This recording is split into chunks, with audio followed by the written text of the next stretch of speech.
जो लोग जातिगत जनगणना करा रहे हैं, इनको समाज के बेहतरी से लेना देना नहीं है।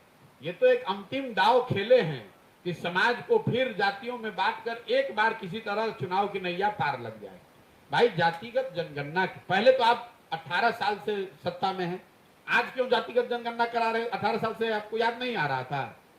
दूसरी बात, अगर जातिगत जनगणना आप करा रहे हैं, जनगणना आपके विषय का, राज्य सरकार का विषय ही नहीं है।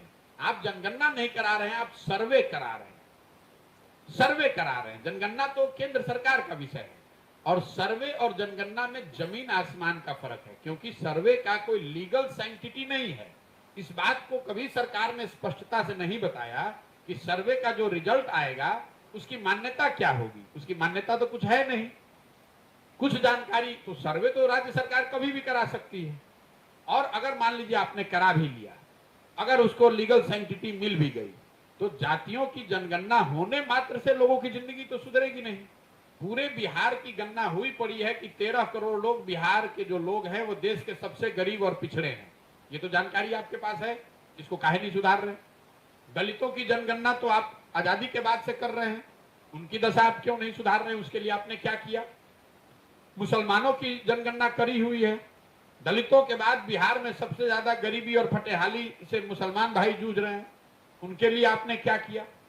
आप किसी गांव में चले जाइए, जो दलित टोले हैं, जो मुसलमानों के इलाके हैं, वहां आपको आंख से दिखता है कि कितनी ज्यादा गरीबी, बदहाली, फटेहाली है।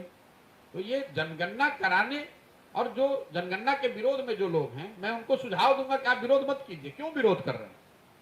भाई समाज में कोई वर्ग अगर सही मायनों में पीछे छूटा हुआ है, उसकी संख्या ज्यादा है और उसकी गणना हो रही है, सरकार सर्वे करा रही है, तो कराने दीजिए। ये तो सरकार आपको उलझा रही है कि आप लग जाइए, आधे लोग लग जाए जनगणना के पक्ष में, आधे लोग लग जाए जनगणना के विरोध में। कोई इसकी चर्चा ही न करे कि बिहार में पढ़ाई हो रहा है कि नहीं, कि रोजगार हो रहा है कि नहीं। सब जाति में फिर आग लगा के अपना एक बार रोटी सेक के एक बार फिर मुख्यमंत्री बन जाए।